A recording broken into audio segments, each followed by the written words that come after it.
Oh, hi mga Mima.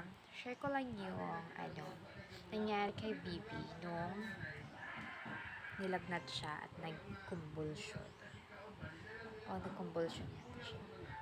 Kasi kakabakunan niya lang noon. Tapos, pinainom ko agad siya ng gamot. Parang second bakuna niya yun.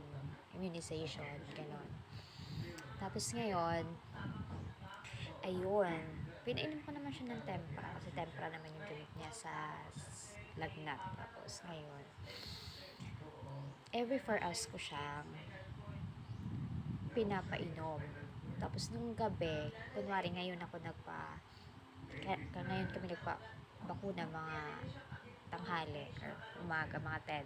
Tapos every 4 hours, yun, inom. Tapos nung gabi, yun yung mali ko talaga na hindi ko siya napainom ng gamot. So, for awareness lang mga mami, sa mga first time mom.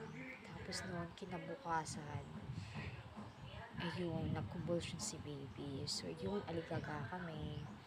Tapos, yun, sinugod namin siya sa ospital kasi hindi ko alam talaga anong gagawin ko.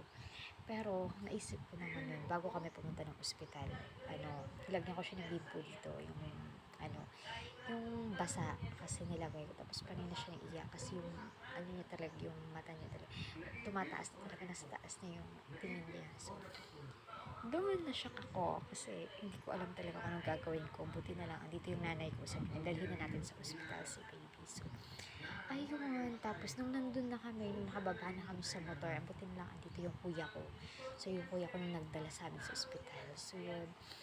Nung nandun na kami, pababa namin sa motor, thankful naman ako, nawala na, normal ulit yung eyes niya, hindi na siya naiyak, pero sinugod pa rin namin siya, kinonfine pa rin namin siya para maobserbahan kung ano man yung nangyari. So, awareness lang mga mami, kapag nagbakuna, so every 4 hours talaga, huwag niyong dapat daw kasi pala yun, every 4 hours, dapat 24 hours mong painumin si baby ng gamot sa lagnat. So ako, hindi ko naman alam, akala ko pag gabi, pwede na hindi siya painumin. So, yun lang. So, sana makatulong kung ano man yung Pero sana naman wag mangyari sa inyo kasi nakaka-trauma siya mga Mima. Nakakatakot talaga, sobra. So, ayun lang, parang natakot ka na kapag may lagnat si baby, parang ayaw mo ng parang napapraning ka na kung anong gagawin mo. So, yun lang. Share ko lang.